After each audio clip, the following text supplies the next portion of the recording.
विजेंद्र जी को फोन कर दो, कृपाल जी कितनी दूर है। अयोध्या में बना हुआ भव्य राम मंदिर 500 वर्षों का संघर्ष, करोड़ों हिंदुओं की श्रद्धा सहयोग, 8 लाख कार सेवकों का कार सेवा का शौर्य, 1 लाख से ज्यादा संतों का नेतृत्व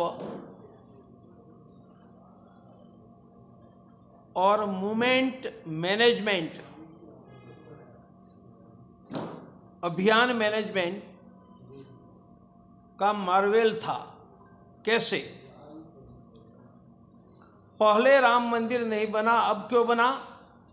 क्योंकि पूरा देश एक साथ लड़ा। एक साथ पहले नहीं लड़ा, अब क्यों लड़ा?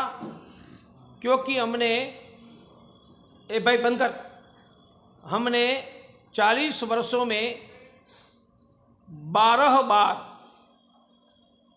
करोड़ों लोगों के घरों में जाकर, लाखों गांवों में जाकर हिंदुओं को जगाने का मास्टर प्लानिंग किया था। यह 12 जनजागरण की अभियान का सिर्फ नाम गिनाता हूं। 86 2 बार, ताला खोलो, हर डिस्ट्रिक्ट में राम जानकी रथ यात्रा 3 लाख गांवों तक। 89 4 अभियान, 5 लाख गांवों में शिला पूजन। मंदिर किसी एक व्यक्ति से नहीं, हिंदू के ₹1.25 से 8 करोड़ घरों में जाकर ₹1.25 लिया। तीसरा, पहली बार चलो अयोध्या कार सेवा 89। चौथा, 9 नवंबर 89 हमने भव्य राम मंदिर का भूमि पूजन किया। 86 में 2 बार, 89 में 4 बार, 90 में 7वीं बार कार सेवा, 92 में 8वीं बार कार सेवा जब बाबर का ढांचा ढहा, 92 के बाद 4 बार अभियान। राम ज्योति यात्रा अयोध्या की लाखों गांवों में, राम पादुका का यात्रा लाखों गांवों में, करोड़ों लोगों के द्वारा राम नाम जाप और करोड़ों लोगों से हनुमान चालीसा। यह करके हमने 12 बार हिंदुओं को जगाया, करोड़ों लोगों को जोड़ा, ₹1.25 लेकर रामशिला पूजन करवा के, और 8 लाख शूरवीर कार सेवकों को 4 बार अयोध्या बुलाया। 89, 90, 92, 2018 हमने सफल मूवमेंट करने के लिए साधु संतों की एक नई रचना धर्म संसद खड़ी की। पहली 84 में टोटल 13 धर्म संसद, और धर्म संसद में 1 लाख से ज्यादा साधु संतों ने राम मंदिर का नेतृत्व किया। मानी साधु संतों को नेतृत्व करने के लिए भी हमने बहुत बड़ी धर्म संसद की रचना की। और इस समय राम मंदिर में जो पत्थर लगे हैं, पत्थर का मंदिर 4 वर्षों में नहीं 25-30 वर्ष लगता है। 89 में 8 करोड़ हिंदुओं से हमें ₹1.25 के स्वरूप में 8 करोड़ 39 लाख रुपया मिला था। हम 90 से भव्य मंदिर का पत्थर घड़ने का काम शुरू किया था। 32 वर्ष तक पत्थर की घड़ाई चलती रही। हमने 60,000 घनफीट पत्थर मंदिर बनाने के लिए तैयार किए, और आज जो भव्य राम मंदिर बना है उसमें हिंदुओं के पसीने के ₹1.25 से 32 वर्ष तक घड़े हुए पत्थरों से बना है। मैं मूवमेंट के शुरुआत में 1984 जब 7 अक्टूबर सरयू के तट पर राम मंदिर का संकल्प लिया, तब से जुड़ा। और मुझे भी मेरे जीवन में पिछले 25 वर्ष घर बार डॉक्टरी छोड़कर एक शहर में 2 रात नहीं सोया हूं। कल भी मैं 3 शहर में, परसों भी 3 शहर में। वह मेरी 32 वर्ष की हिंदुओं की जगाने की यात्रा करने का भगवान ने मुझे भी मौका दिया, ये मेरा भी जीवन का सौभाग्य है। आज उत्तराखंड सरकार समान नागरिक कानून असेंबली में ला रही है, कल कैबिनेट ने अप्रूव किया। मैं सरकार को अभिनंदन धन्यवाद करता हूं। आशा करता हूं कि पूरे देश में तुरंत ऐसा ही समान नागरिक कानून बन जाए। एक देश में दो कानून नहीं हो सकते हैं। क्या अमेरिका में दो कानून है, इंग्लैंड में है? नहीं है। तो ये भारत में कैसे हो सकता है? मैं यहाँ की सरकार को धन्यवाद देता हूँ कि एक देश में दो कानून समाप्त करने का आपने साहस किया है और पूरा देश में यह हो, यही हमारी विश्वास है। धन्यवाद। समान नागरिक संहिता पर को छोड़ने की बात हो रही है, यह ठीक ही है। हमारे देश में जनजातियों को ट्रेडिशनली हमने अधिकार दिया है, वह छोड़ देना चाहिए, ऐसा मेरा मत है। तो ये तो वही हो गया, आरक्षण वाली बात होगी। समान आरक्षण नहीं है, यह आरक्षण नहीं है। मजहब के आधार पर किसी को दूसरे कानून की अनुमति हम नहीं देंगे। ट्राइबल का मुद्दा मजहब नहीं है, ट्रेडिशन है। अ tradition is a law everywhere in the world. Sir, केंद्र सरकार विपक्ष जो है ये कह रही है कि केंद्र सरकार का मामला है। आपकी जानकारी के लिए, गोवा में पहले से समान नागरिक कानून है, तो गोवा राज्य है या नहीं? गोवा में समान नागरिक कानून हमारी सरकार ने, राज्य सरकार ने भी नहीं किया है। ये पोर्टुगल का शासन था तब से है, कंटिन्यू हो रहा है। तो आज गोवा में भी समान नागरिक कानून है, तो उत्तराखंड में कैसे नहीं हो सकता है?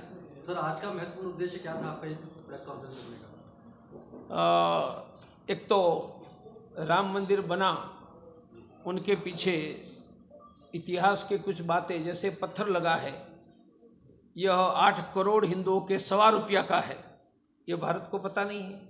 60,000 घनफीट पत्थर 32 वर्ष से तैयार किए जाते थे। और राम मंदिर इसलिए बना कि पूरा देश एक साथ खड़ा हुआ, तो खड़ा करने में बहुत बड़ा मैनेजरियल स्ट्रेटेजिक प्लानिंग था, वह बताना, ताकि आगे आने पीढ़ियों याद रखे कि वह पीढ़ी भी ऐसा ही कोई प्रयास करे। मतलब आप कहना चाहते हैं जो ये सब कुछ किया इतने वर्षों से, उसको दरकिनार कर अब कुछ लोग अपना श्रेय ले रहे हैं इसके? नहीं, ये देश के 100 करोड़ हिंदुओं में से सभी को श्रेय लेने का अधिकार है। मैंने 22 को भी किया, 22 को भी किया, और लाठी गोली खाने के लिए मेरे आह्वान पर लाखों लोग आते थे, उनको 22 को बुला नहीं पाया था, इसलिए मैंने 24 को बुला लिया था। 24 को लाठी गोली खाने वाले जो लोग आए थे, उनका एक एंड सरयू के तट पर था, दूसरा राम मंदिर पर था। ऐसे लाठी गोली खाने वाले कार सेवक को लेकर भी मैंने 24 जनवरी फिर से दर्शन किए। ट्रस्ट की तरफ से बुलावा था ऐसा भाई, आज तक मैं बुलावा देने वाला था, तो आज तक किसी ने बुलावा दिया तो अभी हमें आनंद हुआ। सरकार का निर्णय है। हम चाहेंगे कि राम मंदिर के नायक अशोक सिंघल, महंत रामचंद्र परमहंस और महंत अवेद्यनाथ जी को भारत रत्न मिले, तो राम मंदिर पर जो ध्वजा लगी है वह लगाने वालों का सम्मान हमने किया, ऐसा माना जाएगा। इसमें भी आपने एक बात कही कि हम ट्रेडिशन के आधार पे तो मान सकते हैं कि यूसीसी में छूट दी जाए, मगर रिलीजन के आधार पे नहीं। ये बायसनेस इसलिए सर, ये बायसनेस नहीं है। मैंने कहा tradition is a law all over the world. यहाँ मजहब की बात है 4 पत्नियों में, मजहब के आधार पर क्या अमेरिका में है, इंग्लैंड में, वहाँ भी ट्रेडिशन रेड इंडियन की मान्य है। इसलिए ट्राइबल की tradition should be respected. Religion के आधार पर किसी को अलग कानून की अनुमति नहीं होनी चाहिए। सर, एक अफवाह फैल रही है कि आप लोकसभा चुनाव लड़ने जा रहे हैं। ओहो, ये अफवाह आप ही फैला रहे हैं क्या? हमने भी आप ही के नाम की बात सुनी है। पोस्टर भी लग रहे हैं आपके, लग रहे हैं डॉक्टर साहब। सर, एक सवाल ये, प्रवीण तोगड़िया ने तय किया तो 32 साल पहले मुख्यमंत्री होता, और वह जानने वाले सब जानते हैं। हम तो एक शहर में 2 रात नहीं सोए, 3-3, 4-4 शहर राम मंदिर की आलेख जगाकर कहीं जंगलों में पहाड़ों में घूमते रहे हैं। हम राम के लिए निकले थे, अपने नाम और एमपी बनने के लिए नहीं निकले थे। सर यूसीसी पर एक वर्ग को जो है काफी आपत्ति है। किसको? एक समाज के एक वर्ग को जो है काफी आपत्ति है। तो वो अरबस्तान चले जाए, वो सुखी होंगे, हम सुखी हो गए। सर यूनिफॉर्म सिविल कोड के इतिहास में देखा गया कि उसे एक आदर्श स्थिति और समय तब माना गया जब सत्ता में ऐसी सरकार हो जो कोएलिशन की हो। अब एक सिंगल लार्जेस्ट पार्टी अगर यूनिफॉर्म सिविल कोड लाती है तो क्या एक आदर्श स्थिति है? किसी भी डेमोक्रेसी में मेजोरिटी से चुने हुए ही की सरकार होती है और उसको लॉ बनाने का अधिकार होता है। वो इंग्लैंड है, अमेरिका है, दुनिया के कोई पण देश है, तो मेजोरिटी से तो इलेक्टेड सरकार ही लॉ बनाती है। कोएलिशन गवर्नमेंट की बात हम्बग है। सर लेकिन वहाँ जब आप इंग्लैंड और अमेरिका का आप उदाहरण दे रहे हैं, उनमें इतनी तो विविधता है ही नहीं जितनी भारत में विविधता है। तो आप मेरे भाई, आप पत्रकार है, किसने कहा वहाँ विविधता नहीं है? क्रिश्चियनों में कितने फिरके हैं आपको पता है? मुसलमान में कितने फिरके? विविधता दुनिया में सब जगह है। विविधता हमारे यहाँ ही है, दूसरी जगह नहीं है कहना ये दुनिया का अपमान है। विविधता ये नेचर का क्रम है। पेड़ के पत्ते एक समान नहीं होते, ग्रीन के कलर एक समान नहीं होते दुनिया में। विविधता ये नेचर का, निसर्ग का स्वभाव है।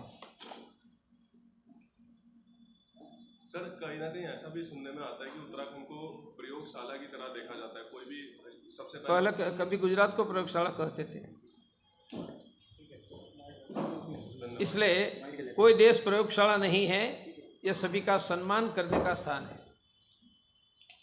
प्रयोगशाला में तो गिनी पिग होते हैं, चूहे होते हैं। हम चूहे गिनी पिग नहीं, हम तो इंसान हैं।